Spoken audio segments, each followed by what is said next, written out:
السلام عليكم ورحمة الله وبركاته. اللهم صل وسلم وبارك على سيدنا محمد. يا مساء الفل على عيونكم، ازيكم حبايب قلبي؟ عاملين ايه؟ يا رب تكونوا بخير، يومكم كله خير وفرحة وبركة وسعادة. قبل ما نبتدي الفيديو ما تنسوناش باللايك، واللي ما اشتركش في القناة يا ريت يشرفني وينورني بالاشتراك وتعليق جميل منكم. ان شاء الله النهارده هنعمل فطيرة بدون عجن بقى، بدون دقيق، حاجة سهلة جدا تقدر تعملها في البيت بمنتهى السهولة. نقول بسم الله والصلاة والسلام على اشرف خلق الله، وندخل على بركة الله نبتدي الفيديو. اول حاجه هنعمل خلطه التوريق. حوالي كوبايه من الزبادي، نص كوبايه من الحليب، نص كوبايه من السمنه، وكمان معلقتين من السكر البودر، معلقه صغيره من البيكنج باودر او اللي هو الكيك شيف. هنقلبهم كلهم مع بعضهم كده يبقى خليط واحد. في الوقت ده محضرين لفه جلاش حوالي نص كيلو، وصينيه طبعا حوالي مقاس 30 بندهنها كده بسمنه. قبل ما نبتدي في اي حاجه هنشغل الفرن بتاعنا على درجة حرارة 220، السلك في الرف اللي في النص. هنبتدي بقى نجيب ورقة جلاش ونحط نصها في نص الصينية والنص التاني يكون بره الصينية خالص، ونبتدي بالفرشة كده ندهن كل قطعة في الجلاش بخليط التوريق ده عشان تطلع معانا مورقة وطرية وتحفة.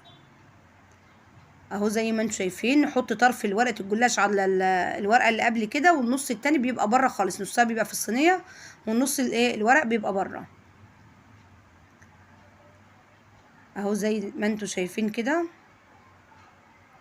نقول خليط التوريق تاني يا جماعة، عبارة عن كوباية من الزبادي اللي هي الكوباية البيتي دي اللي هي بتاعت الشاي، وكمان هيكون معانا نص كوباية حليب اللي هو اللبن، وهيكون معانا معلقتين كبار من السكر البودر، ومعلقة من اللي هو الكيك شيف او البيكنج باودر عشان بيدينا برضو توريقة حلوة جدا للفطيرة، ونص كوباية من السمنة، ولو كانت سمنة بلدي كمان تبقى تمام. بنقلب كل الخليط ده مع بعضه كده لحد ما يبقى قوام واحد. بعد ما خلصنا نص الصينية بنبتدي نعمل نشتغل في النص التاني.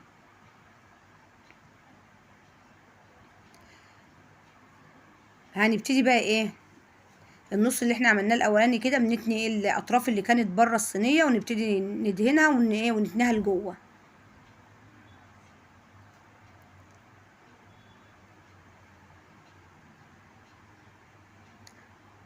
ده نص لفه الجلاش الاولاني قبل ما نشتغل في النص التاني.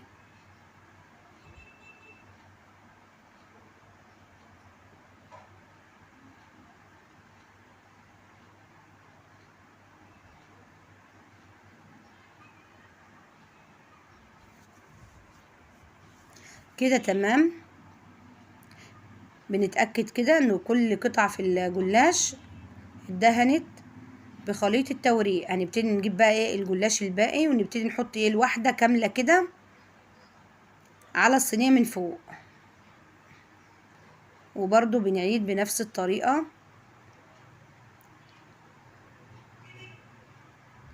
بنحط الورقه وندهنها برضو بخليط التوريق. بتطلع معانا يا جماعه هايله خالص. دي فطيره المستعجلين، فطيره سريعه كده بتعمليها وانتي واقفه، بتاخدش وقت خالص معاكي،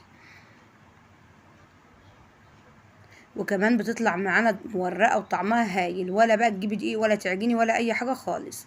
وبيطلع حجمها حلو جدا، يعني حوالي 30 الصينيه او 28 برضو بتطلع محمله شويه في ال28.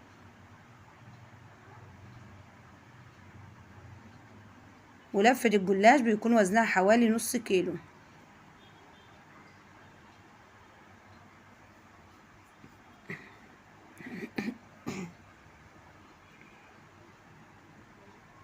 بنكرر نفس العملية لحد ما نخلص كل لفة الجلاش. دي اخر ورقة معانا. هنبتدي كده بطرف سكينة بقى وندخل كل الحواف اللي احنا شايفينها دي.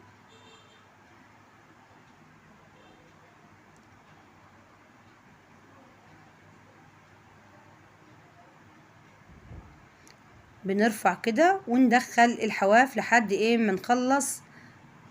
شايفين يا جماعة بتتسوي بقى وبتدينا شكل الفطيرة بيبقى حلو جدا.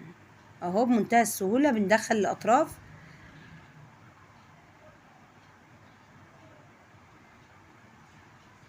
كده تمام. بعد ما هنخلص بقى هنبتدي بقى بقية الخليط اللي فاض معانا، هنبتدي نحطه على وش الفطيرة بتاعتنا. دخلناها بقى فرن سابق التسخين يا جماعة، بتطلع معانا هايلة. شايفين في الفرن منفوخة وتحفة معانا بكده بقى، شايفين حلوة جدا.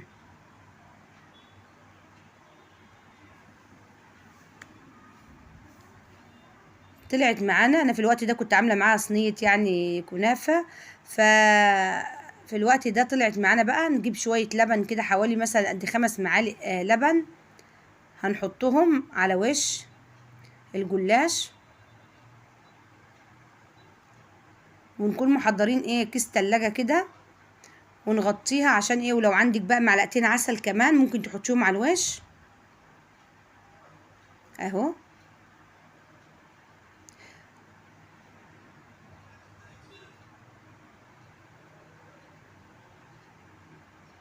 حلوة جدا يا جماعة، بتطلع معانا طعمها هايل. لو وصلت معانا لحد كده وحاسة انك استفدت من الفيديو، ما تنسوناش بقى باللايك والاشتراك في القناة، طبعا تشرفوني وتنوروني، وتعليق جميل منكم. هنغطيها بقى وهتاكلي احلى فطيرة، بتطلع مورقة وطرية وتحفة. نشوف مع بعض. شايفين يا جماعة حلوة جدا. بكده بقى خلصنا الفطير بتاعنا. انتظروني بقى في وصفة جديدة وفيديو جديد. اسيبكم بخير واشوفكم بخير، والسلام عليكم. هنشوفها طبعا من جوه مع بعض. دمتم في امان الله ورعايته، مع الف سلامة.